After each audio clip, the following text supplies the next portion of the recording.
Bismillahirrahmanirrahim. Alhamdulillahilladzi an'amana bi ni'matil imani wal islam wa nusalli wa nusallimu ala khairil anam sayyidina Muhammadin wa ala alihi washabbihi ajmain, amma ba'du. Asabi semua, mengenal sosok Bunda Maria dalam sudut pandang Islam dan Nasrani cukup penting diketahui, terutama berkaitan dengan sosoknya sebagai wanita soleha yang merupakan salah satu wanita terbaik yang pernah diciptakan Allah Subhanahu wa taala. Bunda Maria dikenal juga sebagai sosok ibu yang melahirkan seorang nabi, utusan Allah Subhanahu wa taala. Dalam pandangan Islam, Bunda Maria disebutkan sebagai Siti Maryam binti Imran. Kisahnya pun banyak dituliskan dalam ayat-ayat Al-Quran, terutama surah Ali Imran. Al-Quran menyatakan bahwa Siti Maryam adalah putri Imran. Beliau dinazarkan kepada Allah ketika masih dalam perut ibunya. Hal ini diinformasikan Allah Subhanahu wa taala melalui firman-Nya pada surah Ali Imran ayat 35 sampai 36. Al-Ustaz Abdul Halim Abu Syuqqah dalam kitabnya berjudul Tahrirul Ma'rah fi Ashrir Risalah dan telah diterjemahkan oleh Al-Ustaz As'ad Yasin menjadi kebebasan wanita, itu menjelaskan bahwa istri Imran telah bernazar bahwa dia akan menjadikan anak yang ada dalam kandungannya semata-mata untuk berkhidmah di Baitullah, yaitu Baitul Maqdis. Dibebaskan dari segala kesibukan duniawi. Suaminya Imran meninggal dunia ketika dia dalam keadaan mengandung. Ketika dia melahirkan bayi perempuan. Ya. Padahal sebenarnya dia berharap bayi lelaki. Sebab yang dinazarkan untuk Baitullah hanyalah anak laki-laki. Ia berkata, "Ya Tuhanku, sesungguhnya aku melahirkan seorang anak perempuan. Tiadalah sama anak lelaki yang kuminta dengan anak perempuan yang kau berikan." Anak lelaki dimaksudkan untuk berkhidmah, sementara anak perempuan tidak cocok karena lemah. Hal itu ia katakan untuk minta maaf kepada Tuhan karena dia tidak bisa menepati janjinya. Akan tetapi Allah Subhanahu wa taala yang menciptakan laki-laki dan perempuan menenangkan hati si ibu ini dengan cara menerima anak perempuannya untuk berkhidmah di Baitul Maqdis. Azabi semua, maka jadilah Maryam binti Imran sebagai hamba wanita yang sangat tekun beribadah dan jujur serta melebihi atau setidaknya hampir melebihi kaum laki-laki dalam soal ketekunan beribadah. Sementara permohonan perlindungan kepada Allah, ta'awuz, agar putrinya Maryam dan keturunannya terpelihara dari godaan syaitan juga telah diperkenankan oleh Allah Subhanahu wa taala.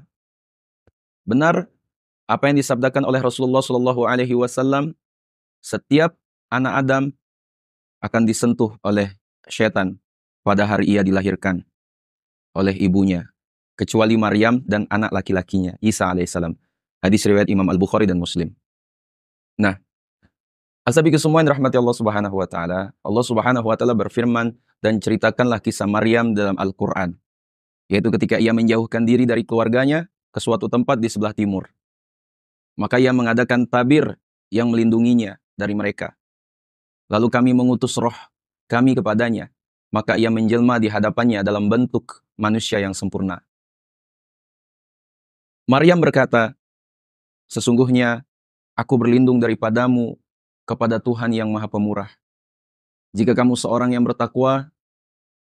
Ia Jibril berkata, "Sesungguhnya aku ini hanyalah seorang utusan Tuhanmu untuk memberimu seorang anak laki-laki yang suci."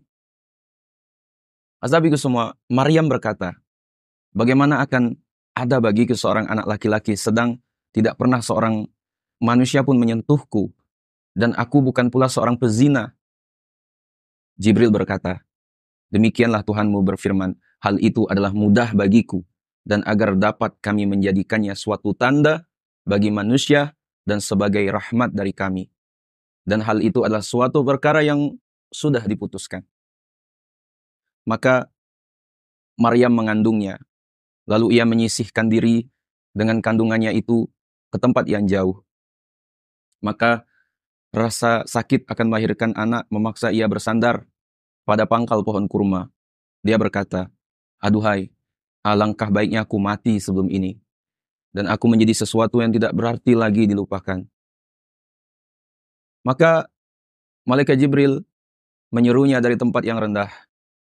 Janganlah kamu bersedih hati.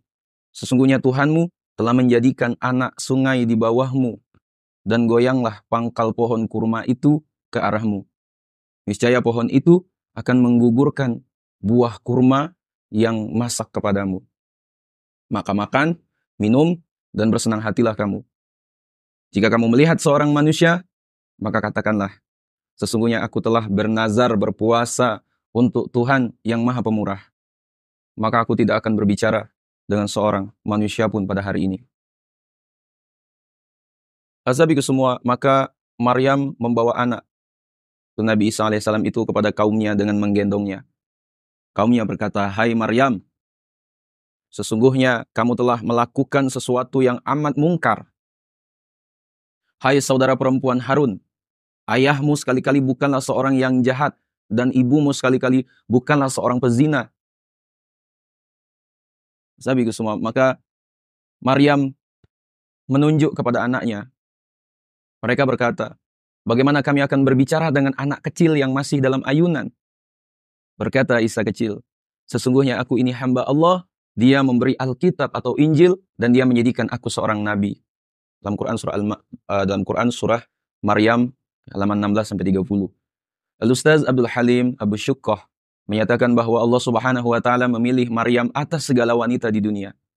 Allah Subhanahu wa taala berfirman, "Dan ingatlah ketika malaikat Jibril berkata, 'Hai Maryam, sesungguhnya Allah telah memilih kamu, menyucikan kamu, dan melebihkan kamu atas segala wanita di dunia yang semasa dengan kamu. Hai Maryam, taatlah kepada Tuhanmu, sujud dan rukuklah bersama orang-orang yang rukuk.'" Dalam Quran surah Al-Imran ayat 42-43.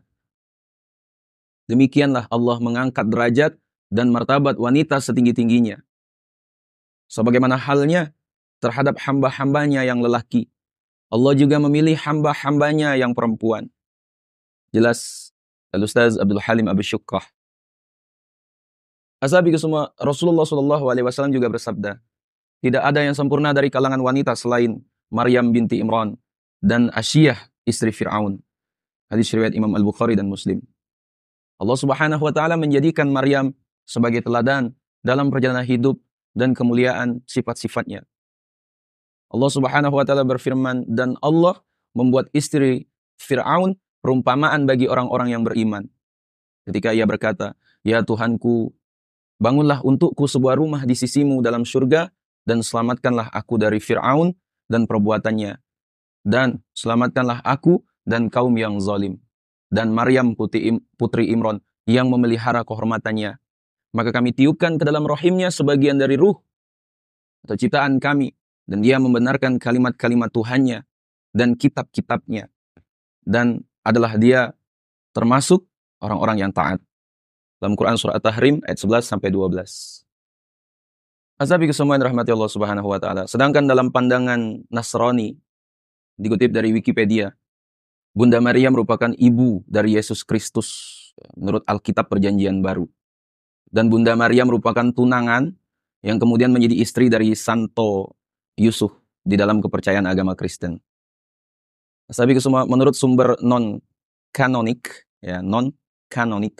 orang tua Bunda Maria adalah Santo Yoachim dan Santa Anna. Menurut kitab Talmud, nama ayah dari Bunda Maria adalah Heli atau Eli dalam kitab Lukas. Nah, sahabatku semua, penganut agama Kristen percaya bahwa Bunda Maria yang pada saat itu merupakan seorang perawan mendapatkan kabar dari malaikat Gabriel bahwa dia akan mengandung seorang juru selamat, yaitu Yesus Kristus, anak dari Allah, yang hidup melalui mukjizat dari Roh Kudus, lahir ke dunia untuk menebus dosa-dosa manusia. Ashabiku semua, gelar-gelar Bunda Maria yang paling sering terdengar adalah Santa Maria dan Theotokos. Ya, gelar Bunda Maria tersebut diakui di dalam Konsili Ekumenis III di kota Efesus pada tahun 431 Masehi. Makna teologis yang terkandung di dalam gelar tersebut adalah bahwa putra Bunda Maria, yakni Yesus Kristus, adalah sepenuhnya Allah dan sepenuhnya manusia. Kedua sifat Yesus Kristus tersebut ilahi dan insani dipersatukan dalam satu pribadi yang tunggal. Tuh. Nah, sahabat semua yang rahmati Allah Subhanahu wa taala, ada hal yang menarik. Itu dikisahkan oleh Hanum Salsabila Rais. Itu putri dari Bapak Amin Rais, sekaligus penulis buku 99 Cahaya di Langit Eropa. Itu sempat dibuat tercengang ketika mengetahui bahwa inskripsi Arab yang mengukir di tepian kain hijab yang dikenakan Bunda Maria itu adalah lafaz tahlil. La ilaha illallah. Ya. Museum Louvre adalah tempat penyimpanan berbagai benda berharga milik Prancis. Di museum inilah lukisan Mona Lisa yang terpopuler itu berada. Dan di sini pula lukisan menakjubkan yang dimaksud itu berada. Ya. Adalah lukisan karya Ugolino berjudul The Virgin and the Child. Di mana dalam lukisan itu nampak sosok Bunda Maria sedang menggendong Yesus, bayi. Yang mencengangkan, di hijab Bunda Maria dalam lukisan itu terdapat tulisan Arab pseudo-kufik. Ya. Yang setelah diteliti oleh peneliti Arab Wall Institute, ternyata tulisannya adalah La ilaha illallah. Ya. La ilaha illallah. Setelah diteliti juga, mendapati banyak tulisan Arab kufik di lukisan artefak umat Katolik. Terutama tulisan Arab kufik di jubah seorang raja Katolik taat, yaitu Raja Roger II of Sicily, ya, dari Austria. Ya. Nah, sahabat semua, rahmati Allah Subhanahu wa taala. Hal ini dikatakan oleh Marion, seorang peneliti peradaban Islam abad pertengahan yang ahli membaca tulisan Arab kufik. Itu menjelaskan bahwa dulu Timur Tengah dikenal dengan ilmu pengetahuan, seni dan budayanya. Sehingga luar biasanya banyak orang Eropa berpergian ke Timur Tengah dan membeli kain, permadani, lukisan, dan lain sebagainya. Ya. Dalam barang-barang yang diperdagangkan itu seringkali terdapat tulisan tauhid. Ya. Seperti di thumbnail itu, dan akhirnya ditiru oleh orang-orang Eropa. Tulisan La ilaha illallah juga membuktikan bahwa Maryam dan Yesus, Isa bin Maryam, mengajarkan La ilaha illallah, bahwa tidak ada Tuhan kecuali Allah. Sebagaimana sering disebutkan oleh umat muslim, seperti yang terdapat di dalam Al-Quran. Nah, sahabat semua, kalimat La ilaha illallah sebenarnya mengandung makna, yaitu makna penolakan segala bentuk sesembahan selain Allah. Dan makna menetapkan bahwa satu-satunya sesembahan yang benar hanyalah Allah semata. Nah, sahabat semua rahmat Allah Subhanahu wa taala, mungkin itu yang dapat kami sampaikan, ya. Sekiranya video yang bermanfaat, jangan lupa share pada orang kita cintai, dan juga jangan lupa share ke media sosial kalian yang lainnya agar jauh lebih bermanfaat lagi. Wallahu a'lam. Assalamualaikum warahmatullahi wabarakatuh.